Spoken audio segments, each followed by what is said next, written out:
Welcome back to See, Hear, Feel. I'm with Dr. Gauri Agarwal. Dr. Gauri Agarwal, MD, received her medical degree from the University of Miami in 2000 and trained in internal medicine at the University of Pittsburgh. She is currently an associate professor of clinical medicine and the associate dean of curriculum at the Miller School of Medicine at the University of Miami. Her research interests include the impact of visual thinking strategies on medical education. She also has a passion for the medical humanities and in 2017 received the Leonard Toe Humanism Award from the Gold Humanism Honor Society. The Gold Foundation also supported her recent work exploring the intersection of the humanities with artificial intelligence. I will put links in the show notes to her recent work with visual training and artificial intelligence. Welcome to Gauri. Thank you so much, Christine. Could you start off with sharing a personal anecdote? Sure. This is fresh in my mind because I had written a poem that was just published about this incident. And it's actually about a good friend of mine who's our hospital chaplain. And it was during the pandemic. And as you may remember, there were no visitors allowed in the hospital. And when patients were dying, they were often left to die alone. And many of our chaplains weren't able to even enter the room.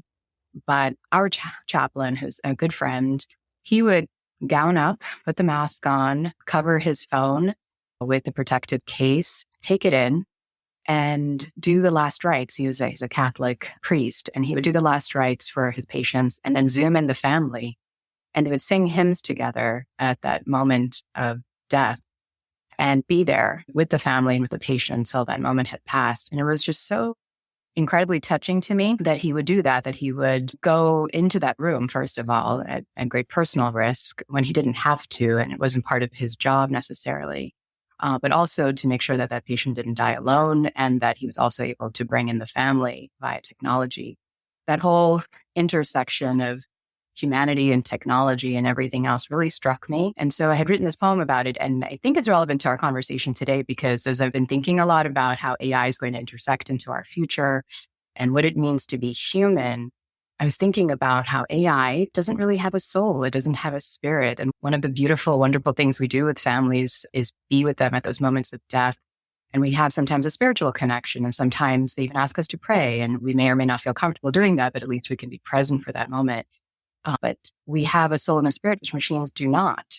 So it struck me as one of those very unique things that we offer as humans to the healthcare relationship with our patients. So I wanted to start with that. I like it. What would you say to someone, though, a doctor or scientist who says that we don't have a soul, though? It's possible, but it's one of those things that if you do, it might bring some beauty to the relationship with the patient, right? You may not have that necessary belief and you may not have that particular connection. You may have a different type of connection with your patients, but it's one of those things that make us human. And I think what I've been trying to reflect on is what are all of those myriad things that we bring as humans to the healthcare encounter that can be enhanced by technology, but also can never be replaced by technology. And this is just one of those things on that list. Okay, well, that's a good segue because, you do integrate technology into your teaching and your writing and your research. And one of the things that you focus on are visual thinking strategies. Mm-hmm. Yes. Can you talk about that? Sure. This was something that's been developed decades ago by Abigail Hausen and Philip Yenawine, and was a cognitive psychologist and a museum educator. And it's been used for decades in K through 12 education. It's been used even by the FBI and the police. And over the last several years in healthcare education. And basically what it is, it's very simple. It's just 3 questions. And it begins by looking at something. So it's usually a piece of art, sculpture, whatever it may be. And you take about 30 seconds to just look at it and just absorb it. And then the first question is, what do you think is going on in this image, in this piece, whatever it is you're staring at? And that question is really intentional because it's not what do you see? It's what do you think is going on, which forces you to come up with a narrative, a story, some assumptions, something in your brain about what it is that you think is going on. And so we find that people's answers to that question are quite unique. And so that's the first question. And as people are answering that question, there's a facilitator. And the facilitator is very important because what they do is they have to carefully listen. They have to paraphrase to make sure that they're capturing what is being communicated to them. And they're usually pointing to make sure that whatever it is that they are seeing in the image or the sculpture, that they're pointing to it to making sure that they're actually getting it right. So there's a facilitator, there's this person answering that question, and it's often done in small groups. And the second question is, what do you see that makes you say that, so that you can really get the evidence behind it? I think this is a group of children playing in the park. What is it that makes you say that this is a park? Whatever it is. And then they bring the evidence. It's a critical thinking, the reasoning behind it. And then the third question is even more simple. It's, what more can we find? And that question is also intentional. It's not, do you have anything else that you see? Because that's kind of stressed down the conversation. The implication is there's always more to be found. What more can we find? And so when I was first introduced to this, it sounded really simple. I wasn't sure about the links to healthcare or medicine. And then I watched it play out in front of me with medical students.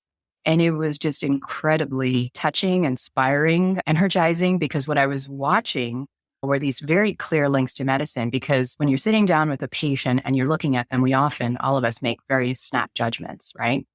Sometimes we even teach students to make doorway diagnoses, right, when they come into the door. But we often recognize that those are mistaken, or that our assumptions are proven wrong, and that there are so many more details and layers of gray behind patients that we have to watch closely for and look for. And so the art teaches that slow looking, that close observation, the picking up of detail the more you look at it. So that was incredibly powerful. And then the second piece was, as I said, everybody has a different perspective. So when you're listening to the person next to you say something radically different than what you were thinking in your own brain, completely shocks our cognitive bias. And it says, I had no idea that that's how they were viewing it, or that there's this whole background or context or culture or history behind this person that makes them see that I don't see. So it really pushes them. And it's a neutral environment, right? Because it's art. It's not a patient. It's not a stressful environment. Everybody can have their own opinion and they're free to express it. So by the way, this is great for interprofessional training, because we do it with medical students, nursing students. They're all free to jump in and give their viewpoint. So that perspective building was really great. And really huge jumps, I think, in empathy, because they can understand the suffering. Sometimes they understand the perspective of the person next to them and what brought them to that perspective and their background. So there's so many things. Tolerance of ambiguity is another big thing, because, as in medicine, we don't have black or white answers to things. And looking at art, you don't get a final answer, like a multiple choice question. So you're forced to reckon with that and be okay with that. And that teaches them that. So I could go on, but there are so many of these lessons, and I haven't even hit the communication pieces, because we actually have our students facilitate conversations. So they have to listen, paraphrase, communicate back, point, which I tell them in a code situation or a team communication, it's really critical, right? To check back and listen and make sure that there's closed loop communication, all of these lessons. And it's all done in this very safe, comfortable, beautiful environment of an art museum. So with your answer just now, which was nice and comprehensive, I know you couldn't touch on everything, but you did address a little bit the role of visual thinking strategies in medical education. And you touched on that there's empathy, there's communication work, etc. I've never heard it with those three questions that you said. So it's like, what is going on? What do you see that supports that? And what else is there? So that's great. Because actually, it was Dr. Erwin Braverman, Yes, who is a professor emeritus in my department. He was actually a pioneer really in this. It's evolved now to this point, and I had never heard it called visual thinking strategies. When I first read your article, I wasn't sure exactly what the visual thinking strategy would be about. The visual art piece, which I do think teaches something really unique, happens twice in their first year of medical school. They get an exposure to it in their very first course of medical school. The second session is using it to understand AI, which we've been working on most recently, because as a curriculum dean, I was thinking about how can we teach medical students about artificial intelligence developmentally in a way that's not outdated by the time they graduate, because it's just so rapidly evolving, right? I felt like those things needed to be merged. So they learn some basics about AI, like what the terminology is, what are large language models. They play around with some image generation tools and large language models and generate differentials and all that kind of stuff. They play with VR, they wear the headset. So they're playing with all of this advanced technology, but they're doing it in the art museum. And then once they're done, we actually do the VTS exercise. So they're using different parts of their brain, thinking, analyzing the art. And then we actually had them create art. And I think what's more important for medical students and for all of us really in healthcare is to grapple with these really deep questions of what it is that makes us human and how will our roles evolve as AI it's integrated into the practice of medicine.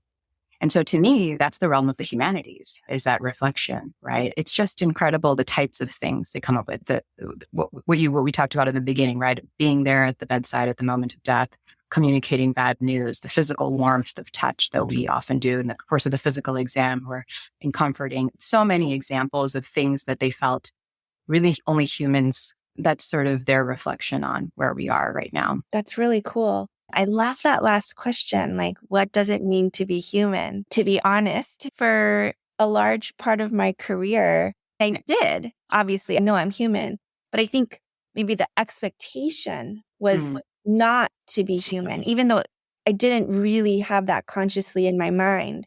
To some degree, when I think about a really excellent doctor is perfect and doesn't make any mistakes. That's just not my reality. Perfection is not the reality, right? We make mistakes. We say things wrong. We do things wrong. We're not always perfect. Circling back to what we were talking about in the beginning with the spirit or soul, people are so complex. And going back to your example with the visual thinking strategies, and when you show someone a piece of art and say, what's going on here? Everyone has a different interpretation. No one has the same one. That just shows the reason I think being a doctor or being a patient is so hard is because there is not one perfect prescription, whether medicine or just the communication piece. You touched on a couple times now the humanities, how because these situations and doctoring and being a patient are so complex. And can you talk about that a little bit more, about how the humanities are important and relevant to us in medicine? Really, what makes us really excellent human physicians will be our communication skills, our empathy, our reflection, our ability to coordinate and communicate and adjust, and all of those things that I think that's what the humanities help us do. Whether it's art, whether it's poetry, whether it's writing, reflection, these are tools that help us build those skill sets. They're so critical and important in medical education now more than ever. I agree with you. Do you have any final thoughts? I am really grappling with what makes me human and what I will bring to the future of medicine. Can I just ask you, when you've been thinking about what really makes you human, have you come to some answers? Love. That's really what it boils down to for me, and connection at all levels of my life, right? With my family, with my patients, with my colleagues, with work. I truly love it. And I love the people that are in my life, and I'm connected to them in a meaningful way. It's intangible, right? That's the part that I cannot see ever feeling from a machine or being able to be generated from a machine. There might be simulations of love and connection, but not true love and connection. And well, thank you so much for spending the time with me. I really appreciate it. Thank you, Christine, for the opportunity.